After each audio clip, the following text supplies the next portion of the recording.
తెలిసితే మోక్షము తెలియకున్న బంధం.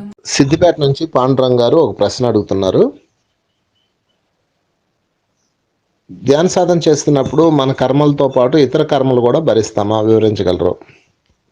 అంటే ఇది అవునని చెప్పలేం, కాదని చెప్పలేం.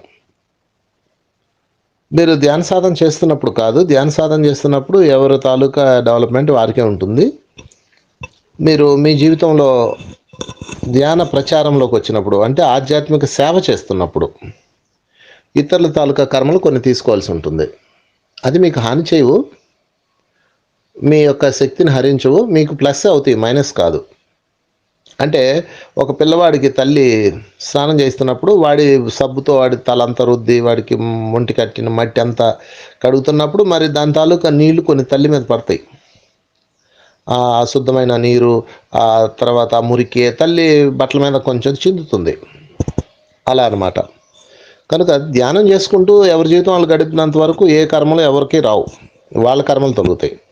ఎప్పుడైతే వాళ్ళు ఇంకొక అడిగేసి ఇంకా ముందుకెళ్ళి ధ్యాన ప్రచారం చేస్తూ ఆధ్యాత్మికంగా ఇతరులు కూడా ఉన్నతులు అవ్వాలని కంకణం కట్టుకొని ప్రయత్నం చేస్తారో వారికి కొంత మురికి అంటుతుంది. బట్ డోంట్ వర్రీ, ఆ మురికిని మాస్టర్స్ క్లీన్ చేస్తారు. అంటే వాళ్ళపై వాళ్ళు, మనపై వాళ్ళు ఇంకోళ్ళు ఉంటారు, వాళ్ళు చూసుకుంటారు, మనకు దాని గురించి ఎంత వద్దు. షిరిడి సాయి ఒక ఒక అతనికి, తన భక్తుడికి తన ఉబ్బసం వ్యాధి తీసేస్తాడు. దాన్ని కొన్ని రోజులు ఆయన తీసుకొని క్లియర్ చేసుకుంటాడు. అలా కొంతమంది ఉంటారు గురువులు. కానీ ఇది ప్యాషన్ అయిపోయింది ఈరోజు. ప్రతివాడు నేను మీ కర్మలు తీసేస్తున్నాను, నేను మీకు తగ్గించేస్తున్నాను, మీ కర్మ నా వల్లే పోయింది అని చెప్తారు. పత్రిజీ చూడండి ఎలా చెప్తారో. ఎప్పుడైనా సరే పత్రిజీని గమనించండి. సార్ మీరు నాకు తలనొప్పి పోయింది సార్, మొన్న మీ దగ్గరకు వచ్చి కూర్చున్నాను, మీరు నన్ను ఎత్తిన ఇలా అనగానే తలనొప్పి పోయిందా సార్ అంటే, అవునా నా వల్ల పోలేదయ్యా, నీ వల్లే నీకు పోయింది అంటారు ఆయన. ఎంత హుందాగా చెప్తారు చూడండి. మనం మాత్రం నేను మొన్న ముట్టుకోవడంతో పోయిందంట అని ఇంకా ప్రచారం చేసుకుంటాం. అది తప్పది. సో మీరు ఒక విషయం గుర్తుపెట్టుకోండి, అది ఒకవేళ నిజంగా మీకు ఆ కర్మ వస్తే మీకు తెలియదు అది వచ్చినట్టు కూడా. ఆ పైన వాళ్ళు క్లియర్ చేస్తారు దాన్ని. మీరు రాత్రిపూట ధ్యానం చేసేటప్పుడు, అందుకే ప్రతి సాధకుడు ప్రతిరోజు రాత్రిళ్ళు ధ్యానం చేయాలి బాగా. ఎవరైతే ఆధ్యాత్మిక ప్రచారకులు ఉన్నారో, ఎవరైతే ధ్యాన ప్రచారాన్ని చేస్తూ ఇతరుల కర్మల్లో వేలుపెట్టి వాళ్ళని ఉన్నతులుగా మారుస్తున్నారో, వాళ్ళని శుభ్రం చేస్తున్నారో, వాళ్ళు ఖచ్చితంగా నైట్ టైం ధ్యానం చేయాలి. అప్పుడు ఏమవుతుందంటే రాత్రిపూట మాస్టర్స్ వచ్చి మిమ్మల్ని క్లీన్ చేస్తారు, మీ ఆరాన్ని శుభ్రపరుస్తారు. మీ ఆరాన్ని ఎప్పటికప్పుడు క్లీన్ చేసి మిమ్మల్ని మళ్ళీ రెడీ చేస్తారు. ఎలాగైతే పనిచేసే గుర్రాలని ఆ రౌతు, ఆ గుర్రపు స్వారీ చేసే అతను వాటిని చక్కగా తీర్చిదిద్దుతాడో, అలాగా కృష్ణుడు ఆ గుర్రాలను అన్నింటినీ రథాన్ని కట్టి తీసుకెళ్తుంటాడు. యుద్ధంలో వెళ్తుంటారు. అర్జునుడు ఏమో శపథం చేస్తాడు, ఈరోజు సాయంత్రం కల్లా వాడిని చంపకపోతే నేను ఆత్మాహుతి చేసుకుంటానని శపథం చేస్తాడు ఒక రాజుని. కృష్ణుడు ఏం చేస్తాడు, మధ్యాహ్నం అవుతుంది, 4 అవుతుంది, 4 అయ్యేటప్పటికి గుర్రాలు అలసిపోతాయి. కృష్ణుడు వాటి అన్నింటిని ఇప్పదీసి వాటికి శుభ్రంగా క్లీన్ చేసి వాటికి భోజనం, అది అంటే గడ్డి దాణ అది పెడుతుంటాడు. అర్జున్ అంటాడు, కృష్ణ ఏంటి ఇప్పుడు నువ్వు ఈ పని చేస్తున్నావు, నేను వాడిని చంపేయాలి కదా, సూర్యాస్తం అయిపోతుంది, లేకపోతే నేను ఆత్మహత్య చేసుకుంటాను అంటాడు. అప్పుడు అంటాడు, నువ్వు శబ్దాలు చేసేటప్పుడు తెలియదా ఈ విషయం నీకు అంటాడు. అంత నోటి తుత్తర ఎందుకు నీకు అంటాడు.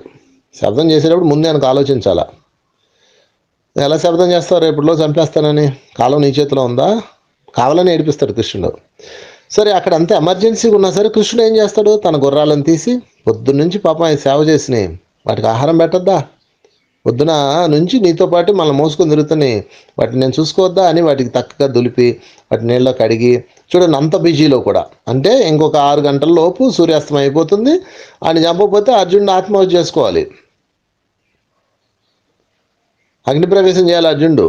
ఆ సీన్ అనమాట అది. కానీ కృష్ణుడు ఏమాత్రం తొడకుండా బెనకుండా చక్కగా ఆ గుర్రాలను కడిగి శుభ్రం చేసి వాటికి దాణా పెట్టి చక్కగా వాటిని తయారు చేశాక మళ్ళీ ఎక్కించి ఇప్పుడు బయలుదేరంటాడు.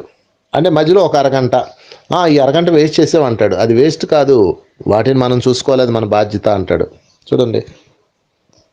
కనుక మీరేం బెంగపడద్దు మై డియర్ ఫ్రెండ్స్. చక్కగా ఆధ్యాత్మిక ప్రచారకులారా, ధర్మ ప్రచారకులారా, ఈ ధర్మచక్రాన్ని తిప్పేటప్పుడు మీకు ఇతరుల తాలూకా కర్మలు కొన్ని అంటుతాయి. డోంట్ వర్రీ, అవి మాస్టర్స్ క్లీన్ చేస్తారు. అది శక్తిగా, దాన్ని మీకు శక్తిగా మారుస్తారు. కృష్ణుడి స్పర్శతో ఆ గుర్రాలు ఎంత శక్తివంతం అయిపోతాయి మీరే ఊహించుకోండి. దాని జన్మ సార్థమైందా లేదా? కనుక మై డియర్ ఫ్రెండ్స్, పైన ఉన్న మాస్టర్స్ మిమ్మల్ని చక్కగా తయారు చేసుకుంటారు. మీరేం వర్రీ అవ్వద్దు, మీ పని మీరు చేయండి. అందుకని ఆడి కర్మ నాకంటుద్దా, ఈ కర్మ అటుపోద్దా, ఈ పిచ్చి ఆలోచనలు మానేయండి. ఎవడో దానం మొన్న నేను చూశాను, ఎవడో ఫ్రెండ్ నేను వెళ్తున్నాము, ఎవడో భిక్షగాడు అడిగాడు, నేను వాడికి ఒక 10 రూపాయలు ఇచ్చాను. అంతే వెంటనే నా పక్కన ఉన్న నా ఫ్రెండ్ అరిచాడు, నువ్వు వాడికి ఇవ్వకూడదు, ఇస్తే ఆడి కర్మ నీకు అంటుద్దు అన్నాడు. కర్మ ఎలా అంటుతుందబ్బా? ఒకవేళ అంటినా అది శక్తిగా మారుతుంది. మై డియర్ ఫ్రెండ్స్, పుణ్యానికి పోతే పాపం ఎదురవుతుంది అంటారు. ఎదురవుతుంది అంటే అర్థం ఏంటి?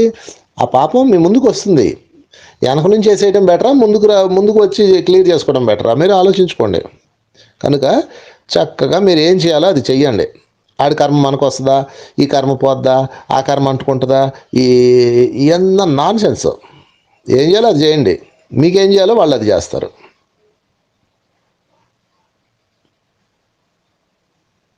కర్మను చేయడం అందే మనకు అధికారము కలదు, ఫలితంపై లేదు. ఇది బాగా గుర్తుపెట్టుకొని మీ పని మీరు చేయండి my dear friends. Thank you very much.